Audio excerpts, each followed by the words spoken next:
വാണിജ്യ, കല, സാംസ്കാരിക മേഖലയിൽ ചരിത്ര പ്രസിദ്ധമായ പൊന്നാനിയിൽ മറ്റൊരു ചരിത്ര മുഹൂർത്തം കുറിക്കുകയാണ്. പൊന്നാനി നെഞ്ചിലേക്ക് ഗസലുകളുടെ ഇമ്പം പോലെ കാൽപന്തുകളുടെ കമ്പം കാലം സാക്ഷ്യപ്പെടുത്തിയതാണ്. 1975 ശ്രീ PM അബ്ദുള്ള ഹാജിയുടെ നേതൃത്വത്തിൽ സ്ഥാപിതമായ AUP സ്കൂൾ പുതുപൊന്നാനിയുടെ 50ാം വാർഷികാഘോഷത്തോടൊപ്പം പൊന്നാനിയിലെ കാൽപന്തു പ്രേമികൾക്കും വിദ്യാർത്ഥികൾക്കും വേണ്ടി നഗരപിതാവ് ശ്രീ ശിവദാസ് ആറ്റുപുറത്തിന്റെ അധ്യക്ഷതയിൽ ബഹുമാനപ്പെട്ട കായിക മന്ത്രി പി അബ്ദുറഹിമാൻ ടറഫിന്റെ ഉദ്ഘാടനം നിർവഹിക്കും.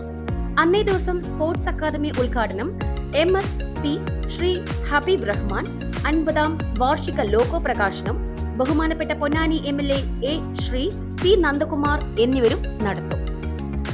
ഇനി നമ്മുടെ മക്കൾക്ക് കളിച്ചുകൊണ്ട് പഠിക്കാം, കളിച്ചുകൊണ്ട് തന്നെ വളരാം.